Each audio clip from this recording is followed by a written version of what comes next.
For God so loved the world that he gave his one and only Son, that whoever believes in him shall not perish but have eternal life. For God did not send his Son into the world to condemn the world, but to save the world through him. Whoever believes in him is not condemned, but whoever does not believe stands condemned already, because they have not believed in the name of God's one and only Son. And this is the verdict. Light has come into the world, but people loved darkness instead of light because their deeds were evil.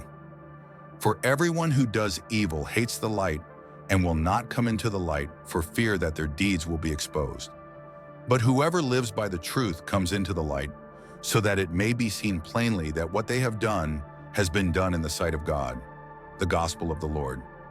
Praise to you, Lord Jesus Christ.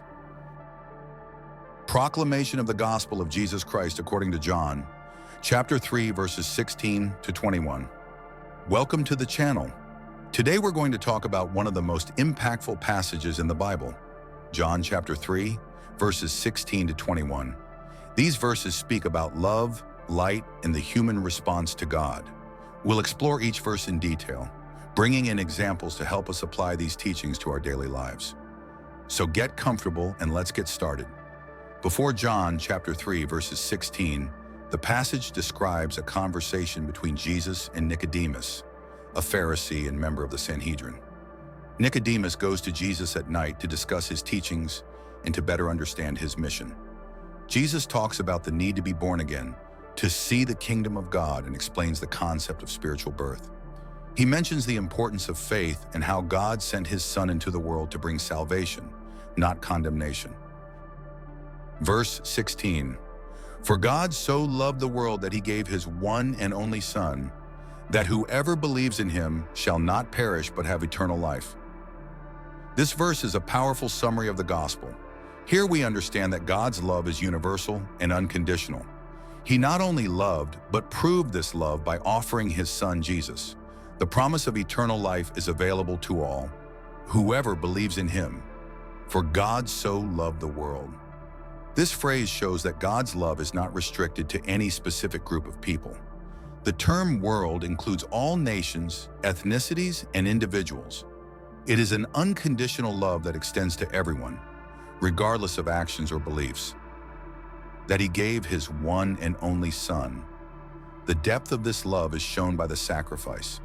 God gave not just something, but his own essence, his Son, Jesus. The word one and only emphasizes the uniqueness and incomparable value of Jesus. Imagine a father willing to sacrifice his happiness or possessions to guarantee the well-being of his child. That whoever believes in him, God offers salvation to everyone, but there is a condition: belief in Jesus. This means that faith is an active choice. Believes is not just an intellectual assent. It involves trusting and placing your life in Jesus' hands. Think about the trust you put in someone who helps you in a difficult moment. By believing in Jesus, you are accepting that help and entrusting yourself in faith to the way he offers. You shall not perish, but have eternal life. The promise that whoever believes will not perish means that, although physical death is a reality, eternal life in communion with God is the reward. Perish here refers to separation from God and spiritual death, while eternal life refers to an abundant and full life that begins now and extends into eternity. Verse 17, for God did not send his Son into the world to condemn the world, but to save the world through him. Here we understand that the mission of Jesus was not to condemn, but to save. Many people have a distorted view of God as someone who is always ready to punish, but this verse reminds us that his intention is to restore. For God sent his Son into the world. This passage emphasizes God's action in sending Jesus, which demonstrates the divine initiative in seeking a relationship with humanity. The verb send implies an intentional mission, a decision to come near and reveal himself to us. The world here again refers to all of humanity. This reinforces the idea that Jesus came for everyone without distinction, not to condemn the world. Here we see the clarity of Jesus' mission. He did not come to bring judgment, but rather to bring salvation. This helps us understand that God's objective is not to punish humanity, but to rescue. This idea is fundamental to the understanding of Christianity, but to save the world through Him. The purpose of sending Jesus is clear: the salvation of humanity. This implies that the condition of the world is one of needing salvation. This need is recognized when we understand that we are all imperfect and in need of redemption. Verse 18, "Whoever believes in Him is not condemned, but whoever does not believe stands condemned already, because they have not believed in the name of God's one and only Son." Here the line is drawn between faith and unbelief. Belief in Jesus is the only way to salvation. Condemnation does not come from God, but from the refusal to accept this offer of salvation. This is a choice that each of us makes. Whoever believes in Him is not condemned. This beginning makes it clear that belief in Jesus is fundamental to salvation. To believe does not refer only to intellectual assent, but to a commitment of faith that involves trusting in the work of Christ. For those who believe, the message is one of hope and security. There is no condemnation for those who place their faith in Jesus. But whoever does not believe stands condemned already. This phrase highlights the reality that unbelief leads to condemnation. This is not a punishment imposed by God, but a natural consequence of the choice to reject the offer of salvation. Condemnation results from separation from God, which happens when someone decides not to accept Jesus, because they have not believed in the name of God's one and only Son. Here the phrase "one and only Son of God" emphasizes the uniqueness of Christ as the only mediator between God and humanity. This particularity makes the choice to believe in Jesus even more significant.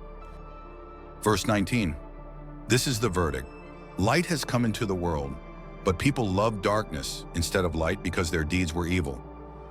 The light represents Jesus, and the men who prefer darkness represent those who choose to remain in sin. This verse touches on the reality of human nature. Often we avoid the light because it exposes our imperfections. And this is the verdict. This part gives an explanation about the nature of condemnation. Unlike arbitrary punishment, condemnation here is the result of a choice. Jesus defines what leads to condemnation, helping us to understand its character. Either that light has come into the world. The light here refers directly to Jesus Christ, who is described elsewhere in the Bible as the light of the world, John 8:12. He brings revelation, truth, and guidance for a purposeful life.